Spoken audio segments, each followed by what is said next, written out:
Thrift's going to win REDCREST. I mean, that's all you got to say. But it is Bryan Thrift. He's on top, trying to take it home and win this REDCREST. And your 2023 REDCREST champion, Bryan Thrift! The only time I felt like I had it was when Butch said there's 15 seconds left. Lines out into the REDCREST. Tell me something good, Butch.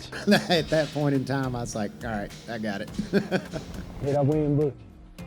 Oh, my God. Oh, my God. It feels so good. Oh, this is probably the hardest event in the world to win. I mean, I absolutely love the fact that REDCREST is a 5-day format now.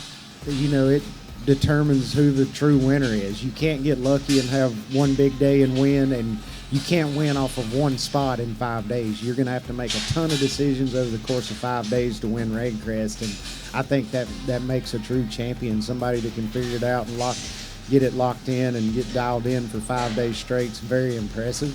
There we go. Earlier in the week when it was hot and sunny, I was still starting in an offshore place, and it was really good to me for the first 3 days of the event. I would go in there and catch 11 and a half pounds in 30 minutes to an hour, and that would allow me the luxury of going and running shallow big fish targets, just looking for 2 bites the rest of the day. And that's a large part of what allowed me to have such a big day that third day when I had the 17-12 was I caught a good limit early and got to spend 4.5, 5 hours with a swim bait locked in my hand, and I ended up getting 4 big bites on it to have that big bag. So, I mean, the thing about it on Norman is you're oh my God. Look at that. Oh, we fixing to mash them today.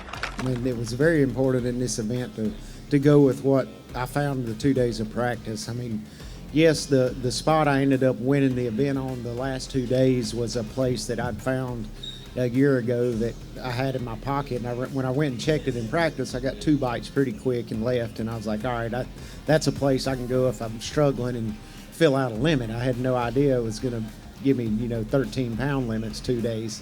Yes, sir. And I wasn't tracking fish and throwing at individual fish this week.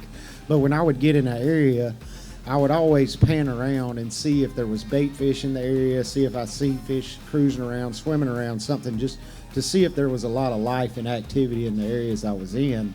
And that would make me calm down and slow down to fish the spots I'd went in there to fish more thoroughly, because I knew fish were already occupying the areas. There we go. As far as comparing this win to my other wins on Lake Norman, I mean, it's definitely the biggest win I've ever had on Lake Norman, although my very first ever major win was also on Lake Norman. So I got my first ever FLW tournament win here at Lake Norman in 2010, and that was very special to me also, just being the first event I've ever won. But to come back, 13 years later and win a major title like the MLF REDCREST, there's probably nothing's going to top that.